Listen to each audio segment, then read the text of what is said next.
अस्सलामुअलैकुम, खुशामदीद, welcome to animalia.pk। मैं हूं आपका वेट डॉक्टर फुरकान। मैं आज आपसे आपकी गलतियां डिस्कस करूंगा।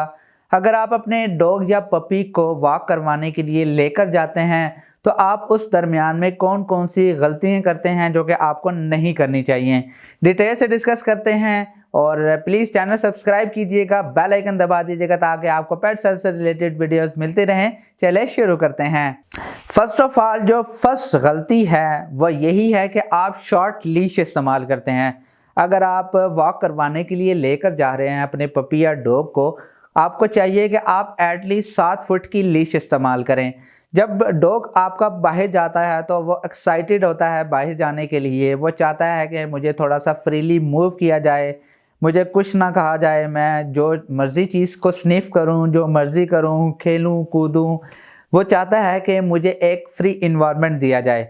लेकिन ऐसा तो नहीं हो सकता, क्योंकि अगर आप उसको फ्री छोड़ दें तो हो सकता है कि वो भाग जाए।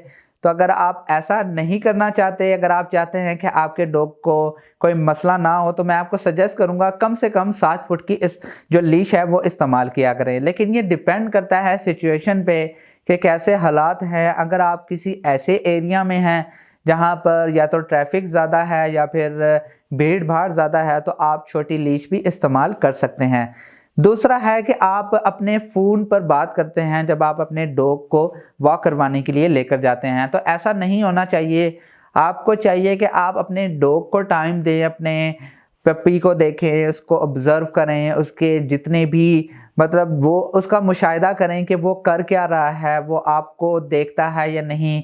यानी डॉग्स चाहते हैं कि जब आप उसके साथ वॉक पर जाते हैं तो वो आपसे खेलने की कोशिश करते हैं। वो चाहते हैं कि आप उन पर अटेंशन दें और आप उनसे वॉक करवाते हुए कुछ बातें भी करें। तीसरी गलती जो आप कॉमनली करते हैं वो ये है कि आपने अपने डॉग को स्निफ करने से नहीं रोकना, क्योंकि डॉग्स या पपीज़ की आदत होती है, वो हर चीज़ को स्निफ करते हैं। अगर आप उसको स्निफ करने से रोकेंगे तो हो सकता है कि वो आपसे बेजार हो जाए। चौथी गलती यही है कि आप उस पर कंसंट्रेशन नहीं देते।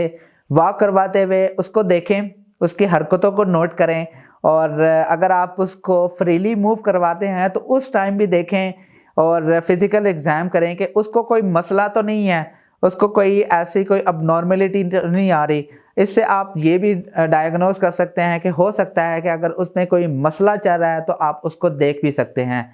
चौथी चीज़ है ट्रैफिक एरिया। अगर आप अपने डॉग को किसी ट्रैफिक एरिया में वॉक करवाने के लिए लेकर जाते हैं, जो कि मैं आपको सजेस्ट नहीं करूंगा, तो बेहतर है कि आप अवॉइड करें, क्योंकि डॉग्स अक्सर औकात गाड़ियों की या बाइक्स वगैरह के हॉर्न से डरते हैं।